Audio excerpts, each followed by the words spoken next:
The broadcast is now starting. All attendees are in listen-only mode.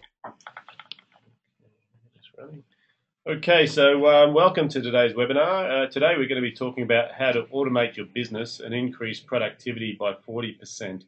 And I'm talking with Bert Myburgh, who works with a company called eBMS.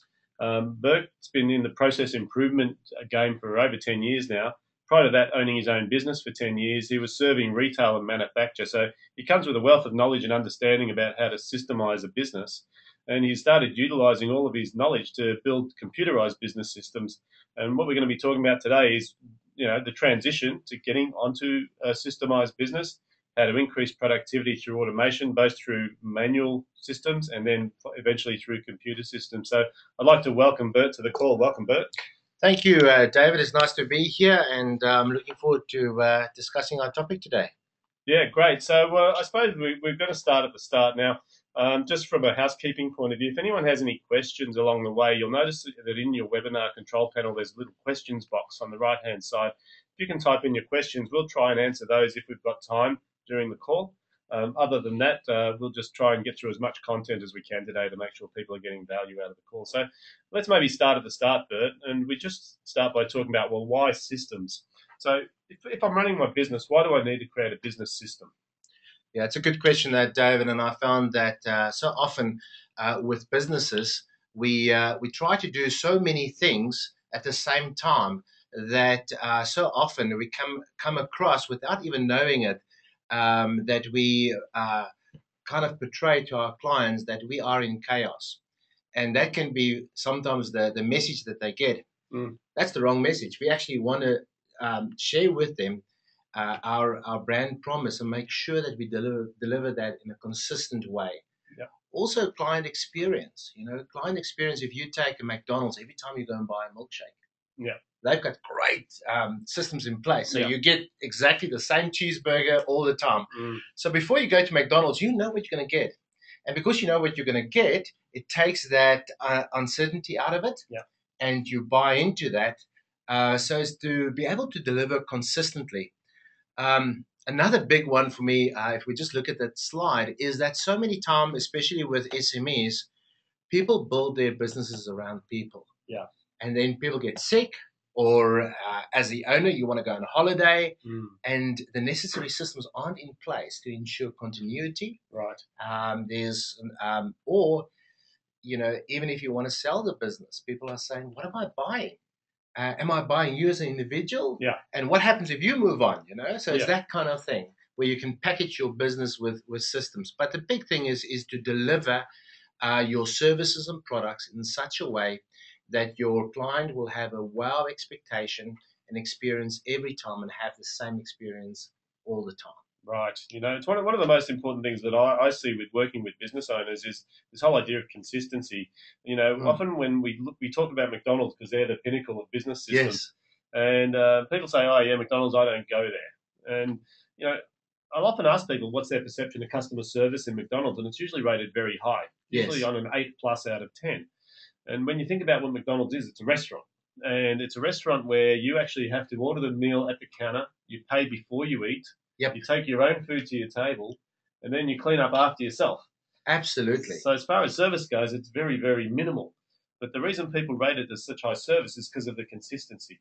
Absolutely. So I think, people look at those big companies and say, well, that's fine for them. But when we're in small business, I mean, is it the same? Well, I think so. And I think all of us can probably agree on the fact that we all can make a better hamburger than what we can buy at McDonald's. But we go there because sometimes we're in a rush. Sometimes we just want it very quick. Yeah. And that's why we go there. Yeah.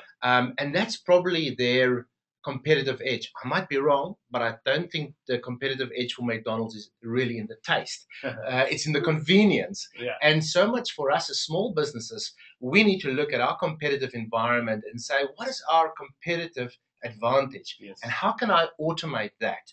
And how can I simplify that for our clients so that they can have a consistent experience? Yep. Now, the big thing with doing that is that if we can define that correctly, build that into proper systems, yes, we can then strengthen that competitive advantage. Yep. So that it become, that I heard the other day, I think somewhere in the radio, that when you talk to people, you need to explain something run about 15 times over before they catch it. Yeah. So it's those little buzzwords. Sometimes for our clients as well, is to have systems in place where we can repetitively repeat the delivery, Yeah. the successful delivery of our brand promises. Yeah. I often say to people, when you go to sell your business, it's valued on two things. Yeah. The first thing is the database. So Yes. the clients that you have or the prospects that you have and how much they're spending with you.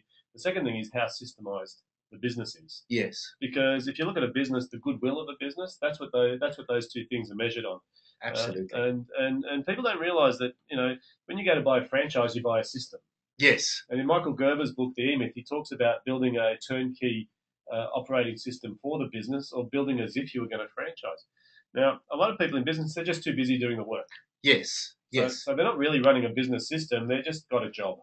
Yes. And it's only when they start to realize that, when they start to crystallize what they're doing and documenting it so that it can be replicated, like you just described, that they actually start building a business system, which is now an asset. Yes. And David, I want to just come in there to say that when we build these systems, often we look at it from almost from an advantage point of view. Yes, we want to serve better, we want to do better offerings, but actually, it is also to take the pressure off the management of the business. Because if you can systemize your business correctly, it means that you can train your people better. It means that you can have that, how do we do it here in this business, well defined, which means that you can take the pressure off yourself. And you might even, if you do it right, you might even go on a good holiday without a worry. So let's talk about the customized systems. So where do people start? They're running a small business. Typically, they're going to be either self-employed or they're going to have a couple of people working with them. Yes. How do they start building a business system? Yeah, no, good question, David. There's so many options out there currently, and you can have, as we put out there, that you can have basically two options. You can either go and have off-the-shelf systems, or you can look at customized company-specific systems. Now, I just want to say that, first of all, before we even dive into it, it's probably best to sit back and have a good time of reflection on your business, and then start taking pen and paper, very simple exercise, and draw a step-by-step, we call it a flowchart diagram, but it's just those action steps of working from the customer backwards, and to understand what is all the steps, all the process steps needed in order to put a smile and a wow factor for your client. So it's to try and document that, to get an understanding of what is unique. Once I've documented it, then have a look at what's unique within that process. The way we can document it is, even you can take pictures, you can take photographs, be nice and creative around that process. But once you've defined that process, it's then to say, where in that process is my competitive advantage? And then how can I build it around it? So, I know you mentioned here that the difference between an off-the-shelf and a customized system, and really what we've talked about is that first step of flowcharting. Yes. And I'm a big advocate of the same thing. But even with flowcharting, a lot of people, their eyes glaze over and they go, we're not business process engineers. Yes. It might be something that's natural for you, but for me, where do I even start? Yes. So one of the things I suggest to people is sometimes you take a pad of Post-it notes. Yep. And you actually follow either your product or your customer around the business, and you stick a Post-it note at every point of contact or interaction. Absolutely. It can be as simple as that, or like you say, taking photos, because it sometimes, for some people, they're just so stuck in the process of doing things, they're what's called an unconscious competent. Yes. They're doing it without thinking. Yes. So to unravel and to disassemble that into a process is extremely difficult. Absolutely. Have you got any sort of suggestions that might make that easier? Look, we don't have enough time to go and train people in the skill of flowcharting, but there is so many of these resources available. And I'm happy to even make a resource available that people can tap in later on, in terms of just explaining the basics of flowcharting. Okay. But flowcharting is, in the end of the day, it's big words. But David, it is as simple as walking through every process step. And start not with the process, Start with saying, what is my objective? And understand that the main objective with processes is you want to have absolute clarity what is needed at every process step to make that process step a success in every way. Yep. So have a look at when it needs to happen, what type of documents is involved in that process, who's going to do it. So it's a typical, those five W's and an H. Yeah. When it happens, who needs to be involved, where does it occur, how does it occur,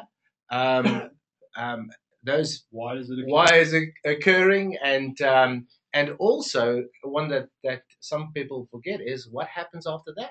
Right. Is to then ask the question, okay, we've defined all the W's and the H's in this process, but what happens after this? What happens next? And then take that next process step, work that through, and get clarity. So it's really about connecting the dots, because when we talk about whether people go off the shelf or specific systems, it's going to come down to, well, what are you trying to do?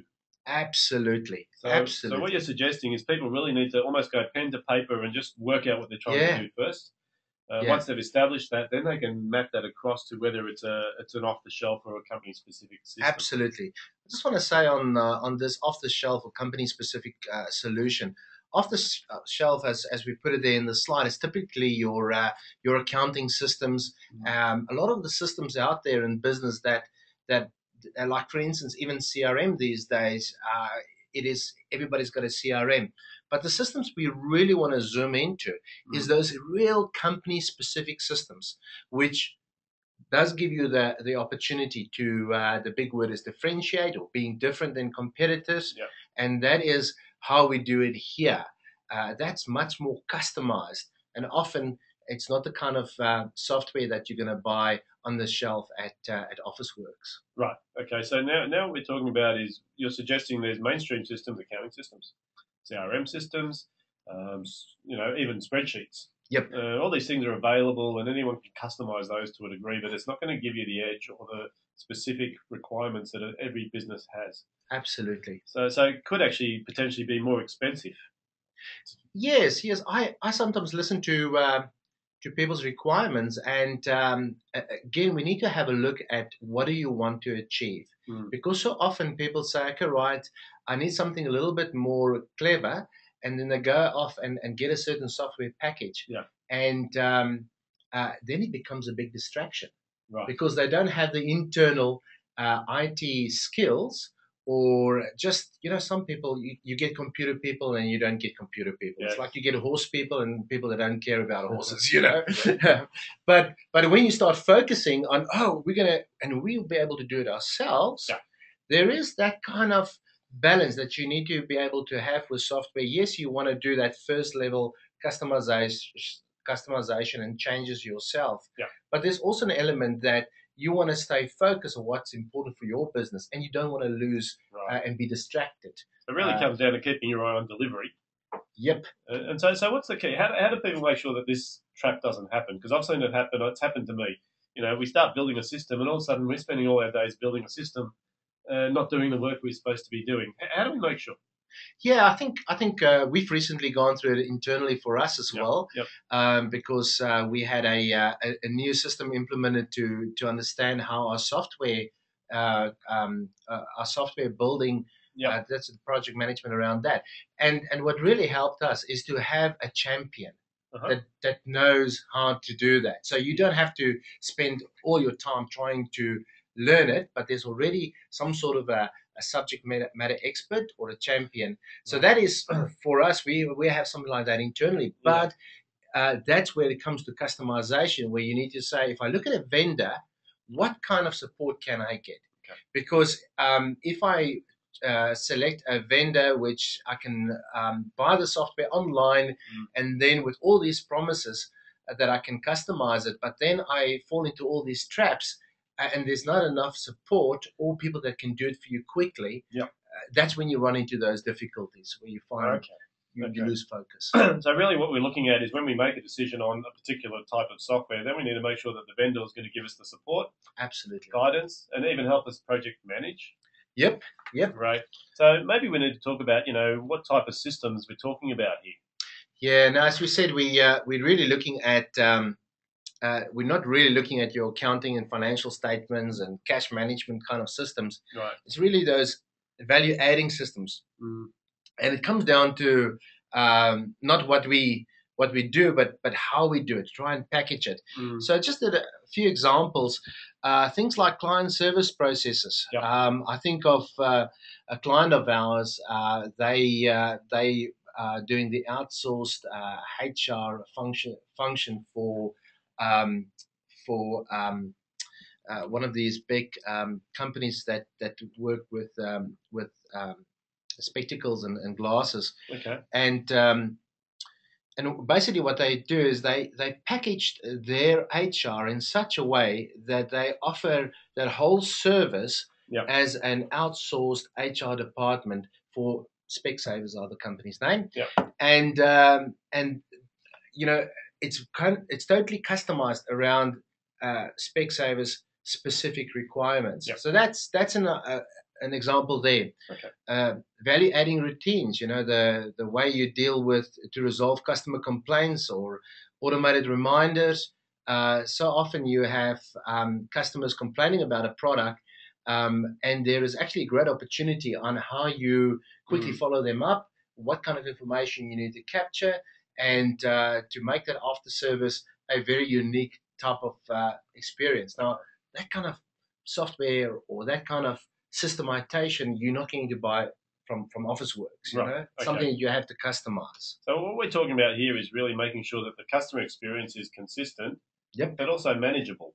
So Absolutely. what it means is we can measure how people are delivering at certain points of the way. We can make sure that customers are getting contacted at the right time. Yes. And that we're not forgetting to do things. Yes, absolutely, David. And the big thing for me, coming from a process improvement background, is that if we can't reflect and we can't measure, we can't improve. Right. So customized systems, if you customize it around your key process drivers and the key KPIs that you need to get performance indicators within a process, you can actually then go back and say, how did we do this month compared to last month? Right. And what is the opportunities for improvement? And how can I do it better? And again, coming back to a more of a customized or flexible software solution is then you can actually go and say, okay, right, let's do these changes. So that you're not being locked into some sort of a software technology that, yes, it's great to come up with improvement ideas, but now you're locked in, I can't change it. Right. Okay. So you really need to, if you're going to build a system, sometimes maybe starting from scratch is not a great idea without having some sort of modularized system. Absolutely. I think if you start from scratch, well, these days with some of the technologies, you actually can start from scratch. But what you want to do is, coming back to our previous point, you want to have absolute clarity of how that process flow with all the process steps, and then start looking, okay, right, how am I going to automate that? I think what people sometimes do is they do that first step to understand what is the unique processes of my business, and then they go and they say, what off-the-shelf product fit in here? And in the end of the day, they end up with something that everybody else has got in the industry. Right. And they lose that point of difference. Okay. Because, the topic for today was how to improve productivity by 40%. Yep. So I suppose what people will be looking for is, well, how can you do that with systems? Can you give us some examples of how people have actually used systemization to improve productivity? Absolutely. We've got currently some of our clients has experienced the fact that they didn't have to put any additional staff, or they've reduced staff in certain aspects where there was a lot of housekeeping regarding checklists and registers and calling clients. But most of the clients that we're dealing with basically say in some way, whether we've cut down staff or whether we cut down man hours, we reduced reworking paper forms. We've experienced a 40% increase in productivity. Right. I guess the whole thing of being more organized is also sometimes we we are unproductive, Yep. not because but because we disorganized. Okay. And what the systems bring is bringing a more of an organized approach to the way we do business. Okay, so purely by actually putting a process in place, what happens is automatically we are going to get productivity improvements immediately. Absolutely, I think Yep. if you start getting a proper process in place and stick to that, Yep. and get your people more focused, because what you want to do is you want to go a mile deep with systems. You don't want to just go wide. If you wide and you disorganize with the various processes in your business, but if you go deep with your systems and you unpack it, use well documented, and you can train your people to follow the bouncing ball of every process, you'll find that people are less distracted in your business. They're more focused on the objectives that need to be achieved, Right. and they're more committed. I actually also find a lot of our, like for instance, we've got a client up in Queensland that service a lot of resorts. They're managing caravan parks and all sorts of resorts for councils, and they actually communicated back to us that their staff are much happier because they feel more organized, and that's all contributing to that 40%. Yeah, well, I suppose if people know what they need to do next, if there's a Yes, system that prompts them what to do and reminds them if they're running behind on a certain process, absolutely. you know, And David, can I also say that, emails are great. I'm so thankful for emails. Emails are great, but people sometimes see emails as an operational system. They say, "Why do we need anything else? We've got emails." But it's very hard for somebody to come and sit behind a desk and all of a sudden in their day they got like 50 emails, and how do they work? Yeah. So it is to create a system that automatically activate the workflow. We talk about workflow is that one step following automatically the next step following the next step in your process without having to send a whole lot of email communication or paper forms or spreadsheets. All of those things are just a trap for being unproductive. Yeah, I suppose what it does is it causes an efficiency increase as soon as you have a workflow that has timings and forms and everything integrated into it. Absolutely. I know, we talk about the value of systems, and often we'll jump on an aeroplane and fly in an aeroplane. We don't even know who's flying it. Yes. And all we know is that they have a system they have to follow. Yes. They have a checklist they have to tick off before they take off. Now, if we didn't know they did that, absolutely, how nervous would you be? Absolutely, So, absolutely. I suppose we need to look at the systems the same way within the business. Now, you wanted to talk about some of the examples of some of the clients you've worked with. Yeah, I've just put there broad.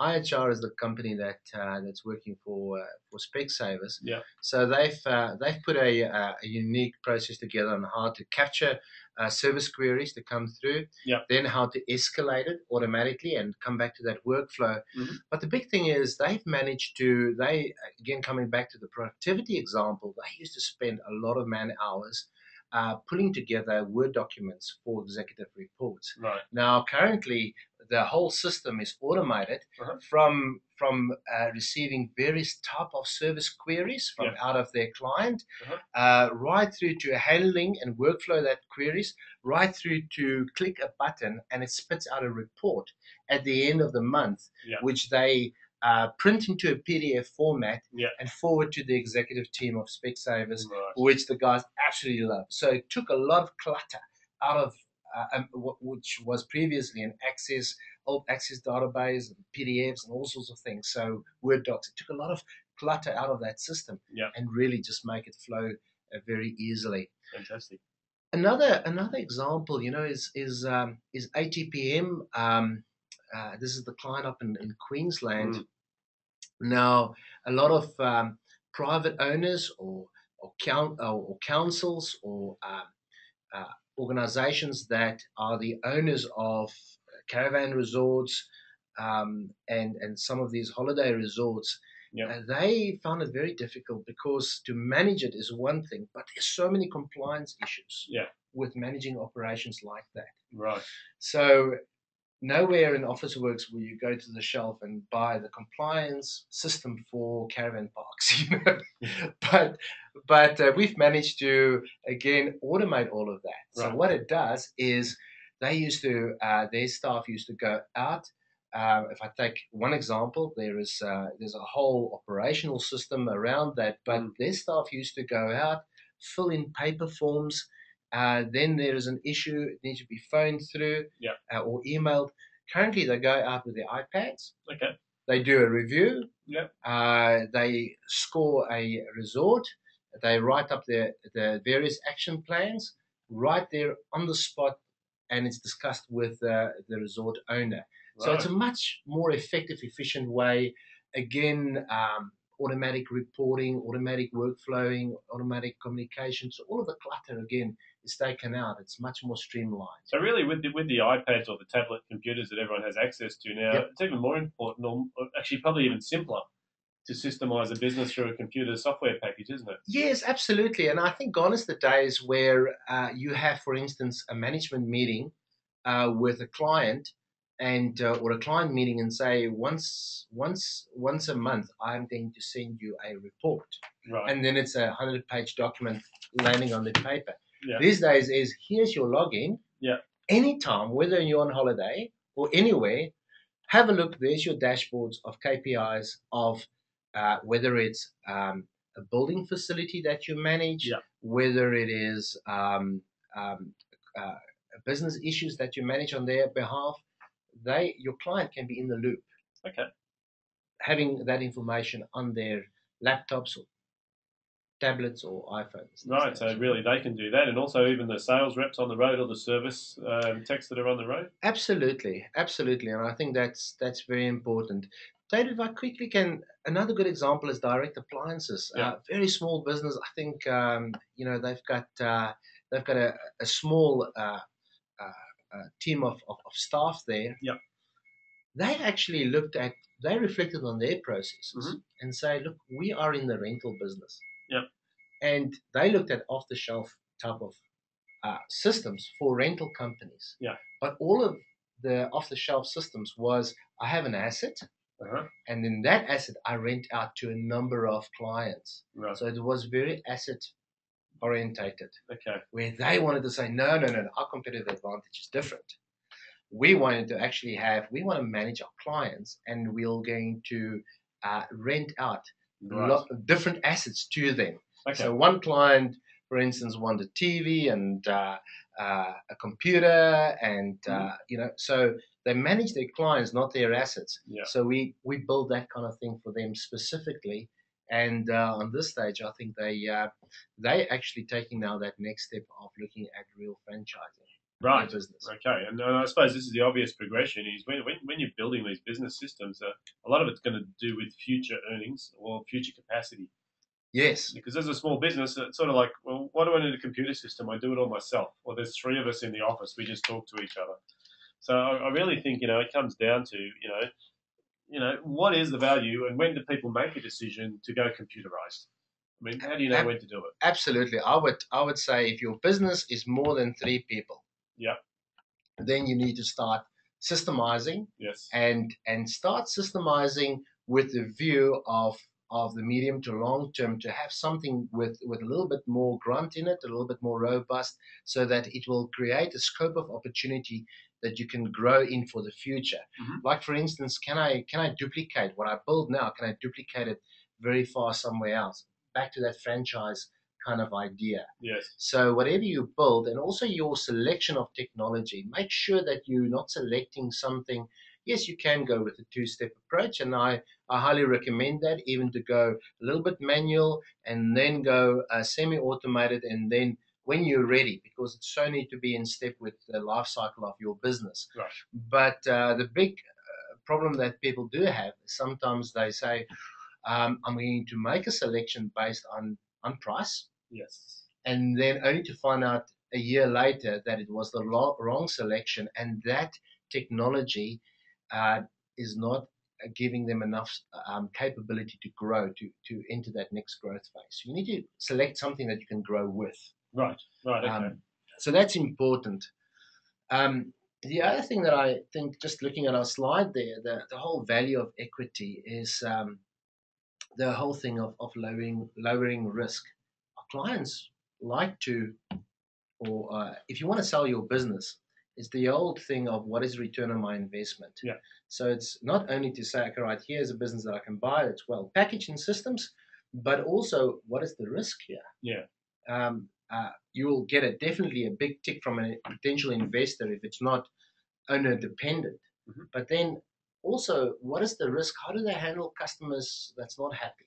And how do I ensure that throughout my value chain, my brand promises are delivered as per as per expectations to limit risk in the business? I suppose these are all the telltale signs to increasing the equity or the goodwill of a business, aren't they?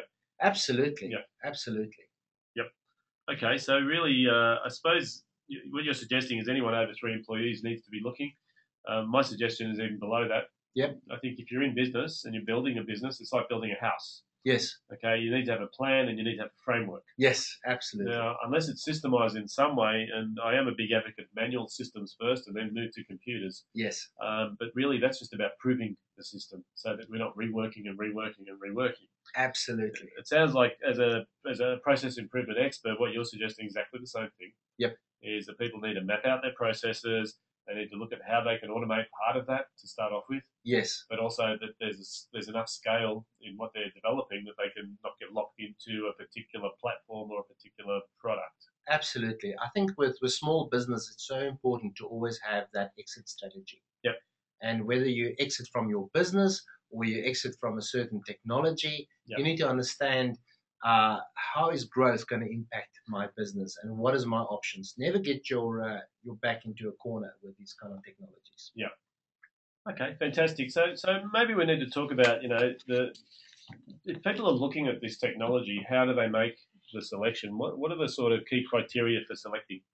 David, it's amazing how many people I always talk to, and the first thing that comes up is how safe is my data? Yes. Where's my data sitting? And the whole thing about cloud computing, it is that next step of innovation within the technology industry. Yep. And we are using it more and more. I still think that people need to have a personal assessment of what kind of data I want to put in a system. Yep. How important is that data? And how valuable is that data? There is still on this stage to go and just go pure cloud. People sometimes do want to say, so where is that data actually sitting on? Where's that server? You know? And that can be problematic for people. So understand your own importance around the issues about your data. I think that's very important. So can you give me an example? Well, I think we like to talk about hosted solutions. Yes. So these kind of browser-based technologies or web-based technologies, yeah. It doesn't have to be on a cloud server out there that you actually don't know where is it. Is it in America? Is it in South America? Is it sitting in? Is part of it in Europe? Yep. Where does it sit? You know, you can host it in a proper data center within Melbourne, and there's a lot of good data centers here. Yes. Or you can have a local vendor which you know, and you can go and actually check out their systems, but their server management systems. But a lot of good system software out there is available on a pure cloud environment. You take something like Signal 36 with Basecamp, yeah. or even Google Docs. Those kind of things are safe, but safe always in brackets, because it is we still don't fully understand the complete risk with having data somewhere that you don't actually know where the location is. Right. So really, like, even for the small business owner, they're sitting there going, well, there's a lot of cloud solutions there. There's things like hosted CRM. Yes. Even QuickBooks now, you can get the online version of all these things. You don't need a server anymore. And there is a question mark, because if it's overseas, if it's in another country, there's all sorts of legal ramifications around the data. What you're suggesting is there's a hybrid, there's an ability to have a cloud-based system, Yep. which is still yours. Absolutely, Okay. absolutely. And I still think that if you have um, a certain process or certain data that is very sensitive, Yeah. And sensitive for you, because so often people or salesperson will come to you and say, no, it's not that sensitive. Right. It's up to you as a business owner to make that assessment of how sensitive is that for me, and then to say, right, if it's very sensitive, let me rather look at an alternative to have it more local, at least in Australia. Yes. Okay. So really, okay, just to sort of come back one step, what we're talking about is every business needs a system. Yes. Now, for a very small business, it can be manual. Yep. Then they can move to having it on their computer, a PC-based system. They could move into a cloud-based solution, which could be somewhere in the cloud anywhere in the world, or they could have something where it's locally driven. Yep. But the system itself, how do we, like, when you say depends how valuable the data is, let's say I'm an accounting or a bookkeeping company. Yes. How valuable is that data?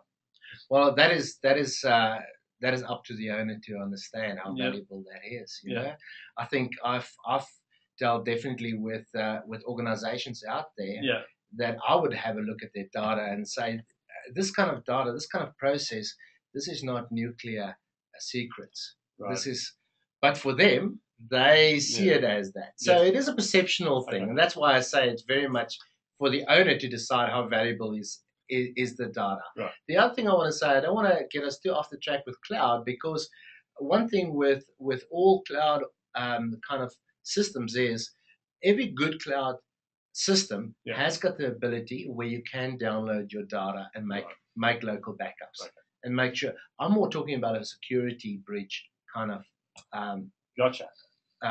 perspective where somebody can take your CRM data and access that, Okay.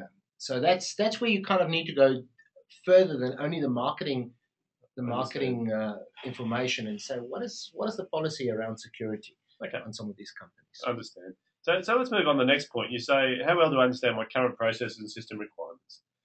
We've talked at length today about really, before we even go for a technology solution, we need a flowchart. Yes. So we need to just basically have an understanding of what is the process we take a client through.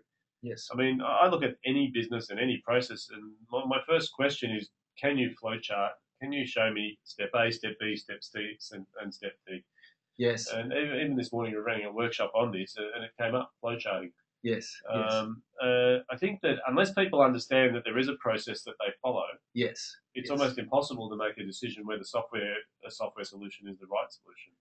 Absolutely, it's important to have that clarity. And may I just also say on flowcharting, remember it's the activities which comes back to what do you want to automate and what do you want to bring into a technology environment. It's those activities that happens 80% of the time, or those activities that you want to happen 80% of the time. All right, and then keep it simple. That's the other advice I would say. Keep it very consistent. And make sure that what you actually put down in a system format can be understood by others. Right. Because so often as a business owner, you can say, well, we're going to have this fantastic system, but the first one is, will your client understand it, and will your employees understand it? And that's also in terms of the technology. When you start interacting with clients, think of that. Will they understand the technology? We sat down with a client of ours that we are designing and putting in a risk management system, and basically we had to dumb it down to the simplest format, because the audience that's going to engage with that risk management system, they just can't do the complicated, big jargon, corporate type of approach to risk management. So that's an example of keeping it simple. Okay. Let's move on with the asking yourself. So, when do I want to access my system data? Yeah, it's an important thing there because in the I don't know if you can remember about what 10, 15 years ago, if somebody phone you up and say, "Can you have a look at my record?" Then you say to them, "Look, I'll let you know tomorrow morning, first thing when I'm in the office." Mm. You know, but these days, you want to have it 24/7 available. Yeah. And it's important to understand what is it that you want to have available. Who do you want to access that Mm. data within your within your organization. Okay. So all of those aspects needs to be thought through. Yeah. Look, something you touched on before too is sometimes people think about systemizing their business from the point of view of staff. Mm. So you touched on this whole idea of your client having access to the system data as well. Yes. So I've never really thought about it from that point of view and saying, well, actually, it's true. A lot of clients of our clients Yes. would actually want instant access to data, and they're making phone calls to the office to say, can you tell me, or can you send me the last P&L, or can you send me the last report, where really you're saying that they should be able to have access to this information all the time. Absolutely, and that's as you can see, one of the criteria there Yeah. is to understand if you make a selection on technology. Yeah. How is the features and the capability of that technology in order to give access to people? Because Yeah. one thing you don't want to do, David, is you don't want to open up real sensitive data to clients. Yes. So you need to be able to lock certain aspects down, Right. which can only be accessed by the client. Right. And the typical thing, again, when we, and this is a little bit of, a little bit of management consulting here, but if we are in services, we always need to try and productize what we do. Yep. So if you are delivering a service, you want to actually, your output needs to be, for instance, a report to a client. Yes. And often these days with the technology, you can have really great um, uh, um, your business intelligent graphs and pie graphs and trend lines and all of those kind of things can be dashboard. Yep. So that your client can go in at any time, 8 o'clock tonight, press a link, and there is the whole story of what you are delivering for them. Right. So really, we can provide an incredible level of service Yep. by automating the delivery of these reports, so that people don't actually ring to ask; they can just log in and see the dashboard at any point in time. Absolutely, and I think the other thing is often we know what our clients want. If we don't, we need to Yep. go and investigate, and Yep. people can ask people like yourself on how do I actually do a little bit of market survey. But once we know what our clients want, Yep. it's also for us an opportunity to be proactive. Okay. Through systems. Yep. So and that comes back to that wow factor. Yeah. So you mean that if I order something today, I can actually go in on in a web page Yep. environment, Yep. and I can see exactly when it will be delivered. You know, that kind of interaction. Right. Or I can go in and there's my report on the services that you guys are delivering, or checklists, see how something has been performed, which you as a business managed. It's that kind of proactiveness that systems can bring. Look, you mentioned something here dear to my heart when you talk about ROI, or return on investment. You know, for me as a coach, when I talk to people in business, I say everything should be seen as investment. Employing people should be seen as investment. Marketing should be seen as investment. Any implementation. So how do I assess? Like, how can I tell what my ROI should be on this system software? Yes, good, good, a good question, and I think the good news is that in the past, software systems has been very pricey. Yes. You know? And especially if you talk about, and I don't talk necessarily about Microsoft or spreadsheets or what that kind of. But if you want to go and customize a system and have some sort of a software customized for a unique process, it used to be very pricey. But these days, it is much more affordable. Mm-hmm. I guess you need to look at it from an angle of, and the big word is benefit realization. Okay. So you need to be able to understand what kind of outputs a system is going to give you, right. What kind of benefits is going to give, and can you put a value on that? Like for instance, and it's probably running a little bit ahead on the next slide, but if you put down a typical assessment over 3 years of what a certain technology is going to cost you, the customization, the monthly user charges, and you can then say, okay, right, that means that I don't have to employ an additional staff member. That is a real, that's just a very practical example. So you need to be able to have a look at not only the features, but have a look at the cost and the value and the return side of any technology, and say, okay, if I implement it, what immediate impact is it going to have on my business? Um, and that kind of equation is always going to have the cost of the software, but you need to be able to say, what is the quick wins I'm going to have in my business that can add to the revenue stream. Okay, very good. Look, I know one of the things that we talked about is these days with the internet making software so accessible, there's so many free software. Like say we look at things like Google Docs. Yes. It's a fantastic product, really. It's like free word processing, free spreadsheets, free email, free everything. Yes. And I've watched people in business, and they actually run their whole business on Google Docs or some sort of free platform. What's the distinction? Like, what is a paid platform going to give me that a free platform won't? Yeah.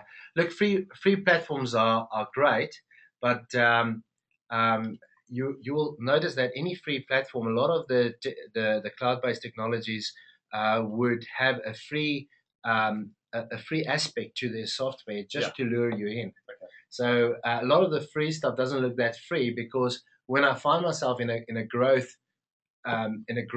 phase, I need to now I need more sophisticated features in my technology. Then you'll go over to a pay platform. So free is great just to get your toe in the water, and free is great to have some systems. It's better than no systems, But there come a point in your business, and that's why I sometimes say to people, be careful for free, because with free you lock yourself in. And then when you're at that next phase, you're going to say, well, I wish we had something that is a little bit giving us more of a medium and longer term scope. So no two ways about it. There's some great free stuff out there. But when you have a process, and David, this is where it always falls short, when you have that next level of growth or next level of complexity that you're looking for, like for instance, business rule schedulers or automated communication, a little bit more complicated workflow, more complicated reporting, very unique aspects, like for instance, if I talk about automated communication, is the ability to send a automated PDF letter, for instance, automatically to a client without you having to do it. So those kind of complexities, then you look at maybe not a free, but something that's paid, and you also have the services and the backup to help you to customize that to what you need. Okay, so it really sounds like there's a lot of research and due diligence that needs to be done. Absolutely. I mean, it's tough because people sort of don't know how to ask the questions. They don't know how much it's going to cost. They don't really understand. They don't know what questions to ask. So imagine just a question, and I know someone popped this question up, is, if I'm I'm a sole trader. Yes. And I've started my small business. I'm doing all the work myself. Yes. When do I start looking at systems? Like, what would be an example of someone who's in that situation? Can you think of anything? Well, that is a great example, and I think of direct appliances and sale. It's one of our clients that started off that way, and she was she started off as a sole trader. Good on her. She had the foresight to actually say, right, we have to systemize it. Because David's so funny. We actually bailed her out because we systemized everything because she felt pregnant, and then, with pregnancy and having baby, you now need to bring in your next employee to help you. Right. And then they had time to train and all of that kind of thing. The systems will be able to help. So, make a long story short, if you're a sole trader, don't look at your business as a sole trading business. Right. Look at your business through visionary eyes and saying, it's not me or alone. My business is bigger than only me. My business is actually, on this stage, maybe 10 or 15 people around me. And I'm talking now, you have to put your dream eyes on and then systemize it so that you can easily bring in your next employee, train them up, and there's that terminology, speed to market. So if Yes. you bring a new person in, those systems are already in place so that they Yes. can quickly add value to your business. Okay. Because, you touched on a point here, and we talk about recruitment and employing people and training people up. Yes. And, one of the biggest expenses a company will ever go through is employment. Yes. We pick the wrong person. Statistically, you employ the wrong person, and after 3 months, that will cost you 50 to 100,000. Absolutely. If people don't understand, they go, that doesn't make any sense. Their wages aren't that much. Yes. It's not just their wage; it's the training time. Absolutely. It's the loss of customers if they do a bad job. Absolutely. Loss of face with those customers. So really, what you're talking about is, even as a solopreneur, having systems or a system orientation in place is critical. Yes. Yes. Building those systems, even if you just use them yourself, means that you can actually outsource components of the work. Absolutely. In a structured Absolutely. way. And just coming back to staff, David, I often find that people say, I've employed somebody and she didn't shape, and we had to get rid of her. Right. Because we've all learned from out of some textbook how to write job descriptions. If you systemize it, if you systemize your business, you can actually much more factually bullet point what is expected. Right. And the system will guide that person. So you almost set your new employee up to have a better chance to succeed. Right. Okay. Because what we're doing is we're saying, here's the process. Just follow the process. Yeah. And McDonald's is overused as an example. But Yeah. I know, when we go through McDonald's drive-through, for example, most people don't realise that there's actually 5 upsells occurring every single time. Yes. And people think that McDonald's, their favourite upsell is, would you like fries with that? Yes. But they don't realise they haven't asked that question for over 15 years now. Absolutely. Because Absolutely. Now they do the meal deal. Yeah. And the meal deal is the Coke and the fries with the burger. So there's already 2 upsells in there. Then they ask for an upsize, which is the 3rd upsell. Then they ask you if you like dessert with that, which is the 4th upsell. Absolutely. So, David, just to come in there, another point is I'm a big promoter of young people. Yeah. I love taking young people out of uni and then give them that exposure. Now, if you systemize your business correctly, and you have a very easy environment where a new staff member can just follow that bouncing ball of activity in order to deliver what's expected, it means that you don't have to always recruit the big, high qualified, skillful person out there in the job market. So you can potentially get away with bringing in a younger person, somebody that is less experienced. Right. But because your systems are well packaged within a technology or into a proper framework, you can save on the salary and be still happy that person is going to deliver. And this is really a hidden return, isn't it? Because when people look at this whole systemization thing, they're thinking about streamlining process. Yes. What they're forgetting about is you can employ lesser paid people Absolutely. to provide either the same or better quality of work. Because I know, for example, we talk about these kids that work at McDonald's and they're doing these 5 upsells. They're the same kids we can't get to clean their room at home. Yes, and they're doing 5 upsells. Now, the way they're doing it is they've got a screen in front of them. And just, as they place your order, the prompt comes up with the next question. Yes. So they just get trained one thing. When you're serving, read the screen. Absolutely. Absolutely. Yeah. And we find it even with the technology that we offer, that clients also with technology, and that comes back to the criteria when you select this technology, is to say how much training is going to be involved. Right. Because people, remember in the 90s and the 80s, people will go even overseas to get trained on the technology. These days, people just want to have a username and password, get in, and there needs to be intuitive prompts, and it's training as you use it, rather than having to go and learn something for a week somewhere. Right. So really what we're getting is productivity immediately. Absolutely. As opposed to 2 to 3 months to try and establish whether that person can do their job. That's correct. Look, you've got a good example, and I wanted to run through this, which is an expected return on investment. Can you just run us through these numbers? Yes. And I took something that's very much in line with what we offer, but typically to do a customization, a small to medium type of customization. Let's start off by it's going to cost you $5,000 to get it up and running.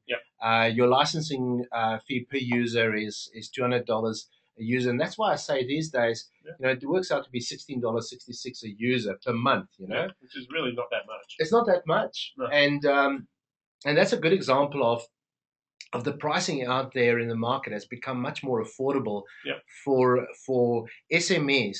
so that SMEs can have big systems at big system features at small system prices. Right, right. So what you're talking about is $11,000 over 3 years, all up cost.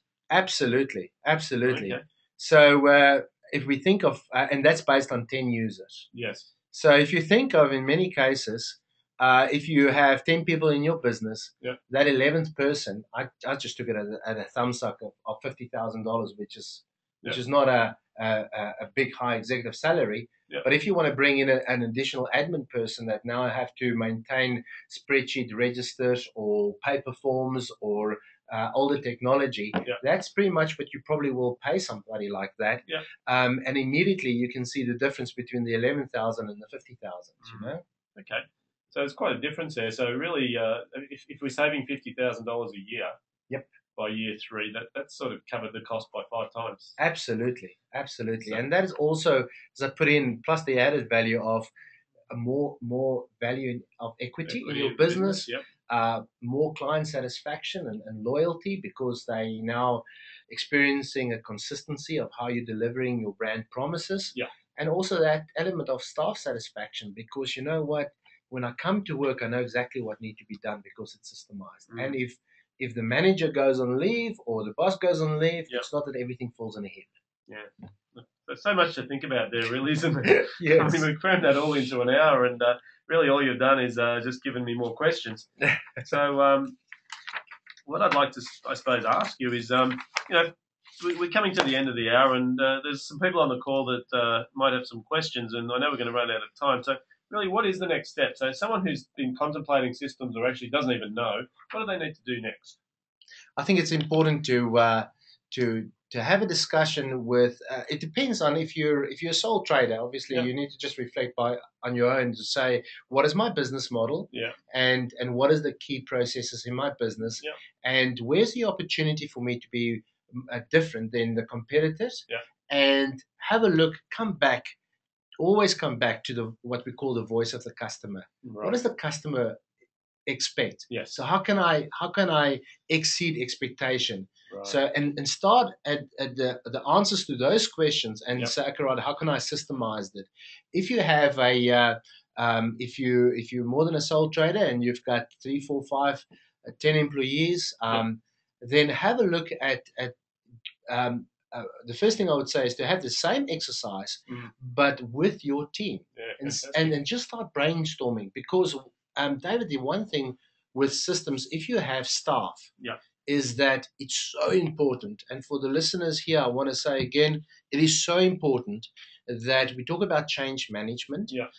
Whatever you do in terms of systems and you have staff, take your staff with you, because they need to buy into it. Okay.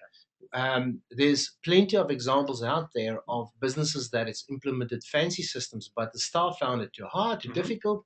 They're not engaged with it, and then the benefits aren't coming through for the business. Fantastic. So really, I suppose we're sort of getting to the end of the call, and I'll put your website up there, Bert. So look, anyone who's got any further questions, obviously they can email either one of us, or they can get to the websites. Is there any sort of thing you can put on the table to get these people started? Look, I'll be very happy, and I know how difficult it is, David, to just, especially if you're not coming from a process improvement or systems background, to just understand what is the key drivers in your business and just map out where is these opportunities to automate your business drivers. So I'll be very happy to come out for a free scoping workshop, just to take people through a systemized or a very logical process, which will then give them more clarity in terms of what is the potential for their business to automate their processes. Because I suppose it comes down to this. People are going to be looking at this saying, well, how much is it? And really, it's a tough question to answer, because it's really a question of, well, what is your business model? What is your projections? Where do you want to go with the business? Absolutely. And none of that can be answered in a webinar. I think it needs to be a one-on-one discussion. Absolutely. It will be a one-on-one discussion, because that question will be, or the answer will be different for each person. But once we've done that little bit of a scoping exercise, we'll be able to define what is the cost-benefit analysis for that, or return potential for that business, for that opportunity. Fantastic. Look, I want to thank you very much for your time today, Bert. Look, Absolute pleasure. massive amount of information in a short amount of time. Look, I'm hoping people got value out of the call. If they have any questions, obviously they can contact you directly or indirectly through me. Brilliant. And I'd love to see that we can get some more businesses systemized and that we can get some more value for the clients. So Fantastic. thanks again for your time today, Bert. Thank you. Much appreciated. Okay, we'll see you guys later.